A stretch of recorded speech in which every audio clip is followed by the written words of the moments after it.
How's it going, guys? So, I had to make a video about Edge versus Orton. This has been my first wrestling video since April. And let me tell you something. Life has been pretty good since taking a break from the WWE, from AEW. Now, I miss seeing everyone's comments. I've been doing other content, video game retrospectives, music, album reviews, and the thing is, I've really been enjoying the content that I've been doing, and the retrospectives, I take a lot of time with those. These are videos that take way longer to do than these. I mean, this is basically I sit in front of the camera, and there's not really a lot of whole editing being done. My other videos are severely edited to the point of monotony. So, it's crazy that these are the videos that do the best. But hey, I mean, this is the thing. This is how this channel grew to even this size, by me talking about wrestling. Does that mean that I'm going to go back to doing Raw and SmackDown every week? No, that's not going to happen.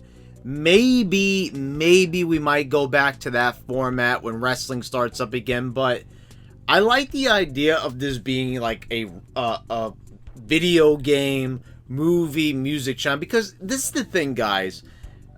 Wrestling is irrelevant. Barely anyone watches it. Even before the pandemic, no one was watching this garbage. It's absolute trash. And basically, it got tiresome. It got tiresome talking about stuff that we already knew was going to be bad. We already knew it was going to be trash. What did we expect from empty arena shows? Did we really expect them to be good? Did we really expect WWE to think outside the box and try to come up with creative ways to entertain us?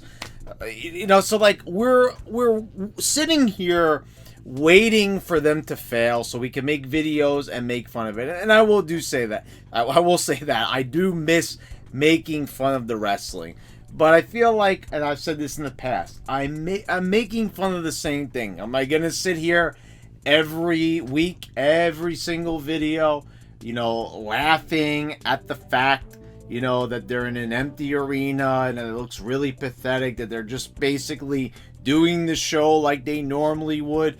So we got to talk about a few things here. So this is not going to be a review of all of Backlash. It's just this one match, which took almost 40 something minutes to do. So this was a large portion of the show.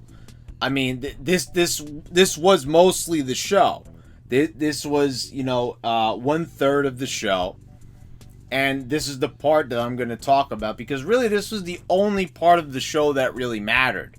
I'm not going to sit here and talk about Braun Strowman versus Morrison and Miz.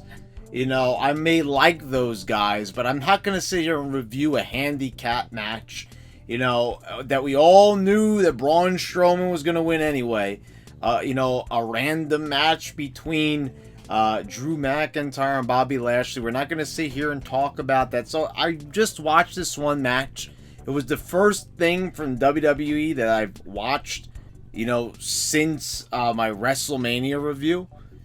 Honestly, I have not touched a single thing from WWE since then. I haven't even clicked on any of their YouTube videos. Not interested. Don't want to see it. None of that stuff could even clickbait me in to watching it. I had no interest at all in seeing anything that they had to put out. So, with that said, let's talk about the match, and let's talk about this tail end of the pay-per-view. And of course, before we talk about the match, we got to talk about, like everything that went into it, the psychology, the wrestlers involved, how Edge and Orton contributed to this match. We got to talk about the setting. So, a few things have changed since WrestleMania that we have not gotten around to talking about, because we simply just did not review shows where these things were taking place. And that is simply that how ridiculous it looks now that they've added several people from NXT and certain like undercard talent. Like, you've got Mustafa Ali out there, and the camera comes to him, and like, do you guys remember that when they were in Saudi Arabia that this guy was on Hulk Hogan's team? What happened to this guy? He's like nowhere to be seen now. Now he's just a face in the crowd. And I'm looking at all these goofballs in the crowd. Like, honestly, like, these are the guys that are the future of WWE. Like, this is who they're training right now. And they might not be on NXT. They're just like in the school. I guess that would be appropriate to say, because I'm not familiar with the entire NXT roster. But they will be in NXT. They're technically training, you know, in the Performance Center. So they're there anyway, I guess you could say. All the shows are taking place here. So, you know, this is who they have. So they put these guys behind plexiglass, and they're just making the most idiotic facial expressions. That, you know, I'm seeing, like, during the match, there was a kick out, and they're, like, grabbing each other, like, just screaming in each other's faces, running around in circles, just acting like complete morons. Holy cow. Like, just astoundingly stupid stuff here. And, you know, I also had to rewind the pay-per-view because they were piping in noise for this match. So I guess here is where we're going to cut in to talking about the match. So this was billed as the greatest wrestling match ever. I don't know how you go from like doing an anything goes, falls count anywhere match, going around the whole entire arena, to saying like, okay, now we're just going to have a straight up wrestling match. Just like, you build to a crescendo. You don't like go downward. You know, like, okay, we're gonna have the gimmick match first, and then we're gonna just have the plain old singles match. Okay, so it was more than just a singles match. They were building this as the greatest match ever. And did anyone really think that this was gonna be the greatest match ever? I mean, they never build a match like that before, but that just still doesn't make it right. It just sounds like they're purposely trying to have a good match. Like, not even necessarily trying to tell a great story, but like, you gotta watch this match, guys, because it very well may be the greatest match of all time. And we just all know that it's not. Orton is amazing. He's probably the only intelligent guy they have left. I mean, this guy, you see him on social media, and he's not afraid to say anything. And he deserves to have, you know, that presence on social media, and to say the things that he did to like Tommaso Ciampa recently. Just tell him like, these guys are flying around at 1,000,000 miles an hour. They're hurting their bodies. Orton is just being smart, just wrestling, you know, just having the charismatic personality and persona that he does. And he doesn't need to do all this stuff. And he's had tremendous success. He's made a ton of money. He's acquired tremendous fame. He's going to go down in the books as one of the greatest of all time. And rightfully so. And you know, Orton was one of the guys that I have to say, and even in the early days of this channel, I didn't appreciate. It wasn't until all these goofballs started coming in, and I started watching his matches in retrospect, because you can see how I evolved on this channel over the years. And I think a lot of it had to do with NXT. NXT changed my outlook on wrestling. Also, you know, learning a lot and really realizing and listening to different minds in the wrestling business who are not afraid to speak their minds. You know, Vince Russo, Stevie Richards. You've had Kenny Bolin and Big Vito, and a lot of these wrestlers like coming on and speaking their minds. You know, and Orton was one of them too. Just saying like, this indie stuff, it's just not getting it done. We're just, you know. And even Shawn Michaels even came on Vince Russo's podcast at one time. And he even said that he didn't want to get involved. Now he's a trainer over there. So, I mean, he totally went against, you know, his own morals, you know, his own personal taste, just for some of that sweet, sweet cash. And I mean, I guess maybe you can't blame him. But I mean, is there anyone anyone out there, who cannot, who's not willing to sacrifice their beliefs for the almighty dollar? Probably not that many. I've never really been in a position like that, so I don't know how I would react. We all sit here and are like, I never sell out. Well, when you hear those cash register sounds in your ears, and, the dollar bill signs are like here in your eyelids, like a Looney Tunes cartoon, all bets are off. When you hear Vince McMahon's sweet, sweet cash coming for you, who's to say that we would not sacrifice what we believe in so we could be millionaires? You know what I mean? Think about it. But anyway, nothing is sacred anymore. Every single wrestler in this business, besides a choice few, has sold out, and sold out to unprecedented heights. Look at Road Dogg. I mean, there's a guy that was like an entertainer. He was vulgar. He was brash.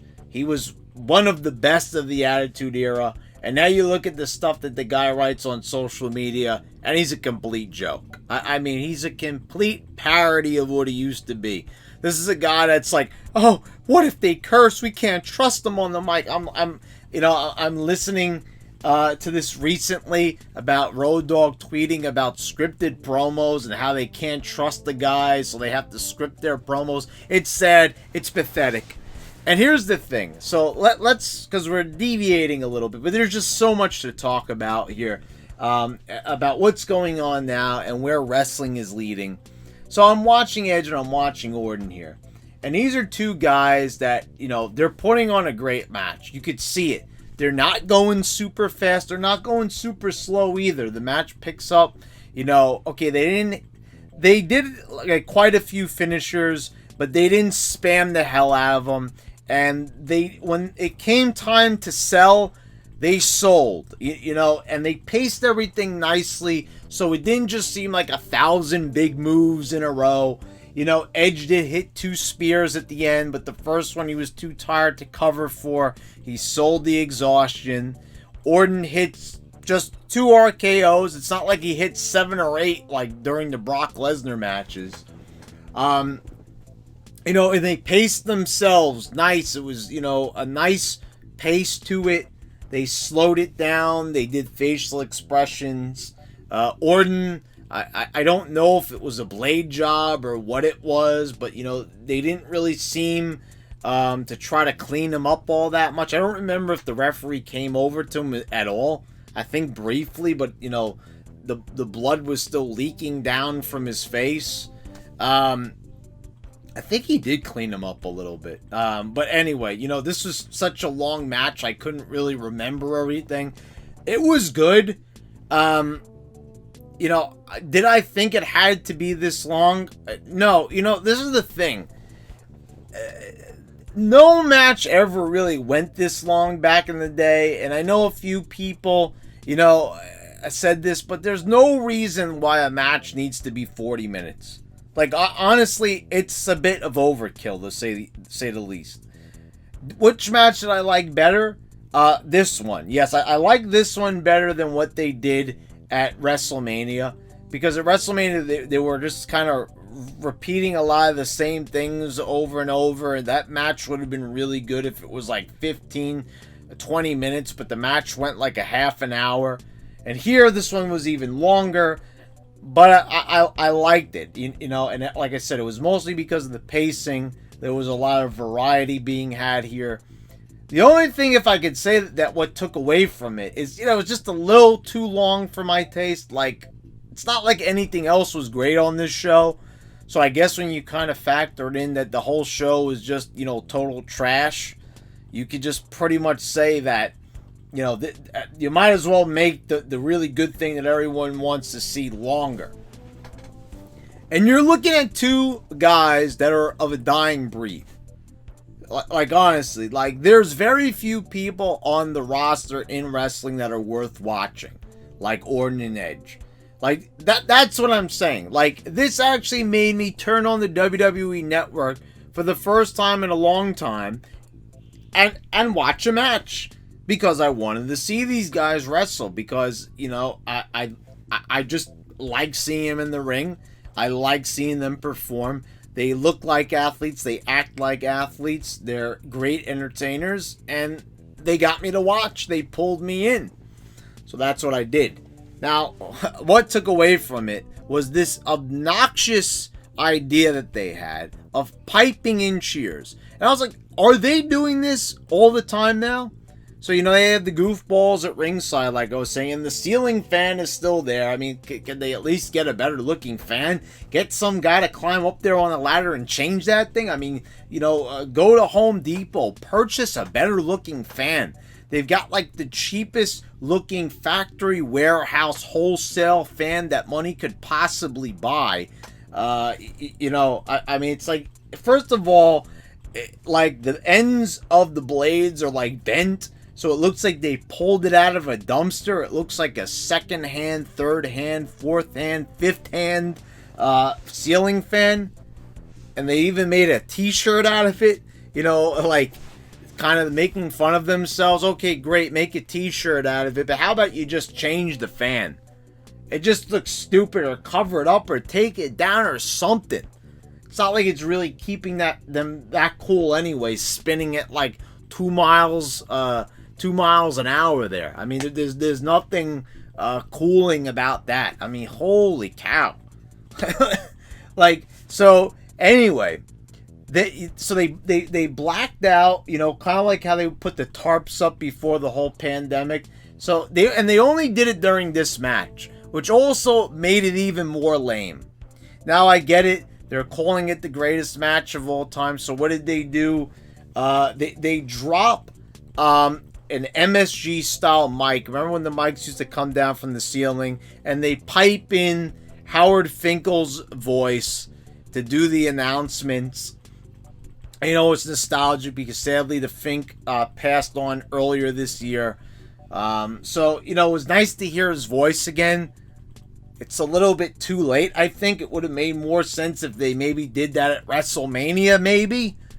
They wait like months until the guy's passed away to do his voice. Okay, but first of all, I don't know. It's just okay, I get it. They're experimenting. Oh, Brad, you said they should think outside the box. I know.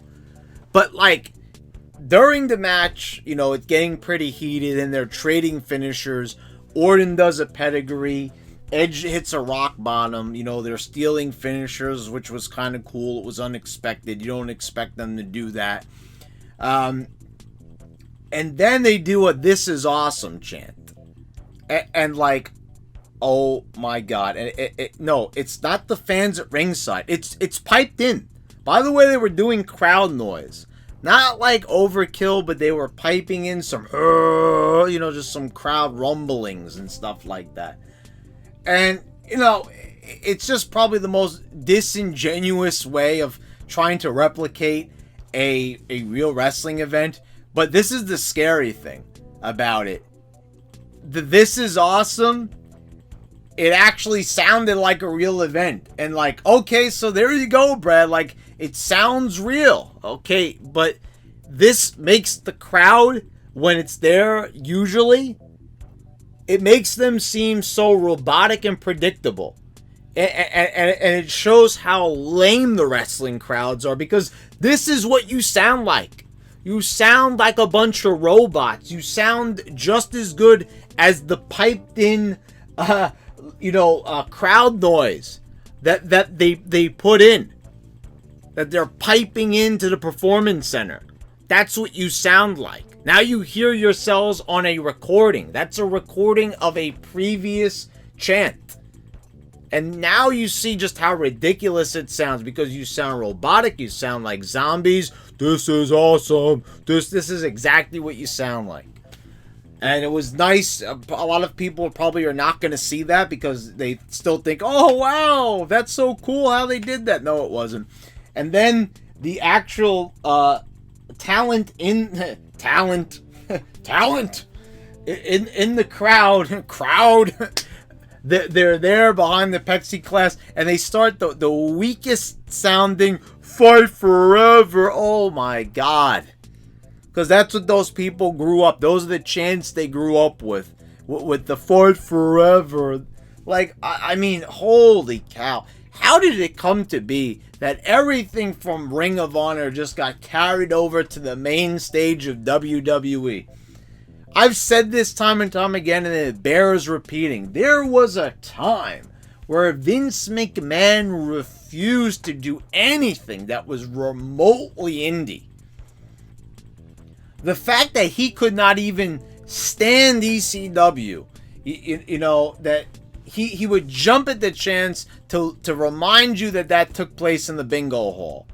He, like, you know, to the point where he had to make ECW look as sad and pathetic as possible.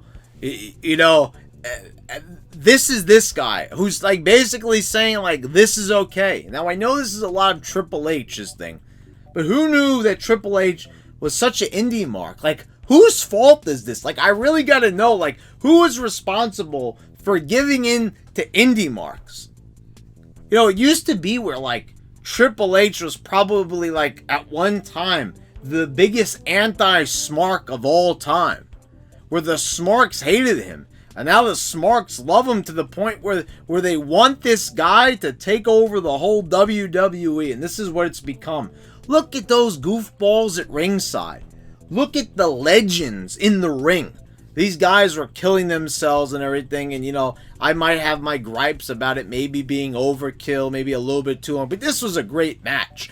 This was a great performance. These guys were doing things that just no one else does. No one even comes close to performing this well. I mean, and this is why. This is what veterans do. This is what real wrestling is supposed to look like. And I know, oh, your definition of wrestling. Like, seriously, if you go on NXT, like, these guys were throwing punches. Not elbows, not forearms, and all this cringy stuff. No, they were actually having a real fight. Because partway through the match, it devolves into a brawl. And like I said, that was just good pacing. You know, just... none of those nonsensical kicks. You know, they did some nice knife edge chops on their knees, Ric Flair and Steamboat style. The other thing, really, like this announcing, the same thing, like Samoa Joe. I don't know what it is. I always thought that Samoa Joe is overrated on the mic. I understand that people like this guy doing, you know, commentary from what I see. But, like, Samoa Joe is just as boring and generic. I don't care what anyone says. No one even comes close to JR. No one even comes close to Tony Schiavone. I mean, like, seriously, when it comes to commentary, like, AEW's got them beat. And that's, like, the only thing that AEW has going for it is the good commentary team. I mean, honestly, like, this was just really... sad and pathetic commentary during this whole match. Like, okay, they got the references right, and, you know, but how many times did you hear, oh, you know, he's trying to get back in the right frame of mind? Samoa Joe, and what's his name, you know, from what the hell is his name? I can't even remember the other guy's name. You know, and Byron Saxon, they're all saying the same exact thing over and over and over and over and over. They're all saying, oh, getting back in the right frame of mind. Oh, this, like, oh my God, like the same cliches over and over again. I mean, get a new line. They've been saying this same stuff for who knows how long. So it was a good match. Orton ends up winning with the punt kick, a move he has not used in a very long time. So it was a nice little surprise finish there. I'm sure they're going to have the rubber match because now Edge has a victory and Orton has a victory. So obviously they're probably going to have another match in SummerSlam. So, okay, with that in mind now, what I have to say here is that this is a sad state of affairs.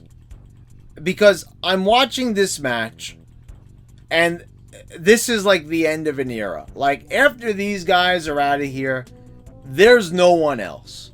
You gotta think, like, there's a lot of wrestlers that have passed away. When I think to myself, well, who's a wrestler who could come back? They're either too old or they're already passed on. There's no one left. I mean, you know, the nostalgia is really wearing off. Like, they can only go back to ruthless aggression, guys. Like, here's the thing. Like, during the ruthless aggression era, they would go back to the attitude era, guys, constantly, right?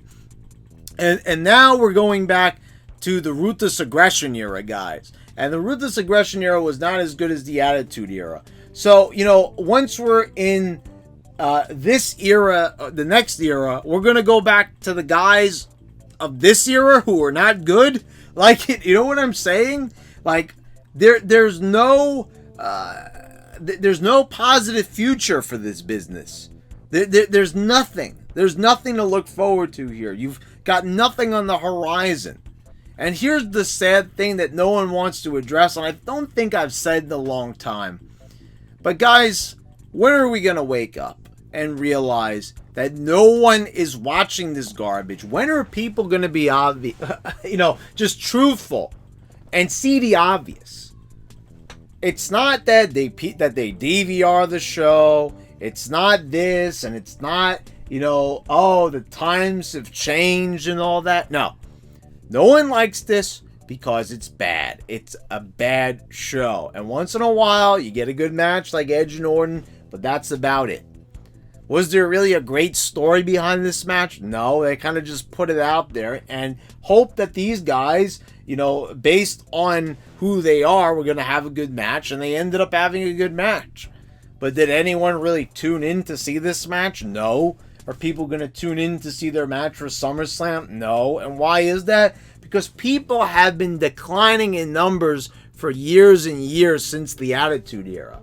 It's only now that it's gotten tremendously, tremendously bad to the point where just no one's going to watch an empty arena show.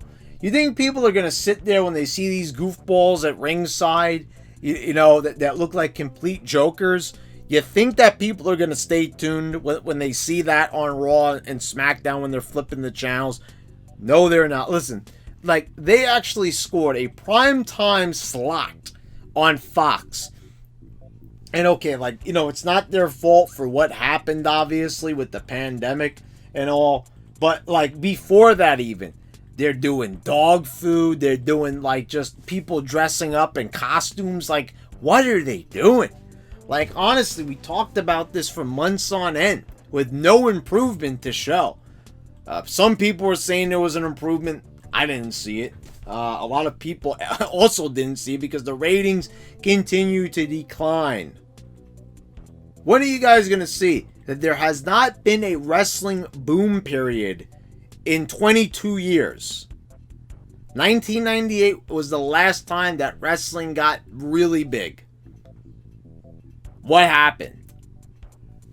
Do you see anything big? Do you see where the next wrestling boom period is? Remember, people were talking about wrestling boom period since 2002. Oh, the next one's coming. 2003, 2004, 2005, 2006, 2007, 2008, nothing. There was no wrestling boom period. It was just going down and down. They got 8.0s, 7.0s, 6.0s, 5.0s, 4.0s, 3.0s, and then it started dipping lower and lower and lower and lower, and now we're at where we are now.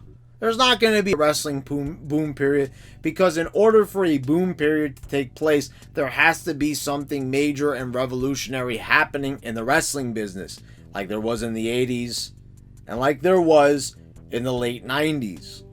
There's nothing like that happening now. No, instead, things are getting worse. It's almost as if they're purposely trying to make it bad because there's no way in 2020 that they could obviously think this is good with all the different stuff that's on TV and movies and all the things. But, between them worrying about being politically correct and all these writers and, the fact that people think that Paul Heyman,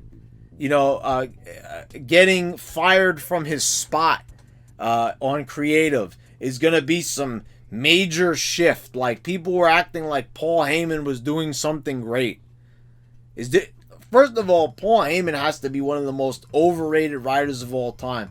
This guy used to do shoot promos about, oh, Vince McMahon doesn't know what he's doing. We got to make wrestling more like the UFC. The guy gets his spot on creative, and all he does is write shows the same exact way. Not a single thing different. This guy has no influence at all. Where's the influence? I don't see any. How has the show improved since Heyman's been on creative? Not a single thing. Eric Bischoff always talking trash. Oh, Russo didn't know what he was doing. I was the guy. 83 weeks. The guy had so little influence that the guy got canned faster than you could say the word canned. I mean, honestly, what was going on? Okay, maybe it might have not been his fault or whatever, and these obviously are creative guys. You look at their body of work and it kind of speaks for itself.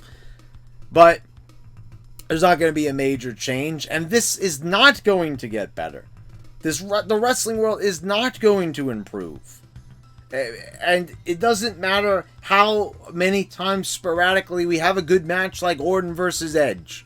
And it was a very good match. But it's not going to change anything. There's no match is going to change the wrestling business.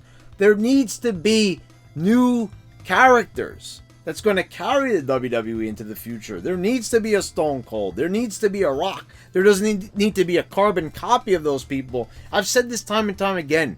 How come for so long we've been saying, oh, Dean Ambrose is going to be the next Stone Cold Steve Austin? You know, people have been saying, oh, this guy's going to be the next Rock. This guy's going to be the next Hulk Hogan. And every person never lives up to that. Because you're comparing someone to another wrestler. You notice that there was a lot of wrestlers before Hulk Hogan, but no one said that, you know, Hulk Hogan was going to be like anybody, and they never said that Stone Cold was going to be like anybody else. You notice that? No one ever compared these wrestlers to anyone else from the past. You know why? Because they had enough merits on their own to make it in the business. Now, no merits, nothing. They have nothing going for them, most of these guys. You know, and it's okay if, you know, you had guys like Jericho would be compared to Shawn Michaels, but that guy pretty much just broke through all the barriers and went on to be a success of his very own. So once in a while, there's little exceptions with comparisons, and there's nothing wrong with comparing people to others, but that's all you have now. Is just, you know, everyone wants to be the next something, and they never live up to it because they don't have the charisma, they don't have the mic skills. I mean, please. I mean, like, I see all these people that online that like praise certain wrestlers from NXT, like Johnny Gargano and all these Tommaso Ciampas. You know, all these guys, they're not going anywhere. They're not taking wrestling into the next big stratosphere moment. You know, there's not going to be any boom period coming from NXT. You know, the fact that people were saying that NXT and AEW was like some type of Monday Night War style, and they're not even getting 1 million viewers each night that they air, is sad, and well, not averaging it anyway. You know, we're talking about 0.73, 0.76, and like, oh, he got 0.76, the other guy got 0.79. It's laughable. You have shows that are reruns that get better. You know what I'm saying? A rerun of Law and Order does better. Like, honestly, it shows you that even when the show is live or whatever it is at the moment, taped or live, if it's good, they'll watch it. Even Vince McMahon said that himself.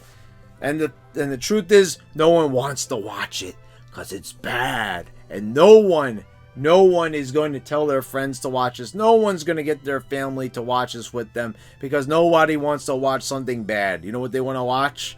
Something good. Anyway, guys, I hope you all enjoyed the video. Hope you enjoyed this return to talking about wrestling. I wouldn't expect a lot of these videos in the future because there's simply not a lot to talk about. And I think I covered the way how I feel about the wrestling business in its current state quite efficiently here. So I hope you all subscribe. I hope you click the bell so you get all notifications when I post all my new videos. I want to thank all my patrons. And guys, I'll see you next time.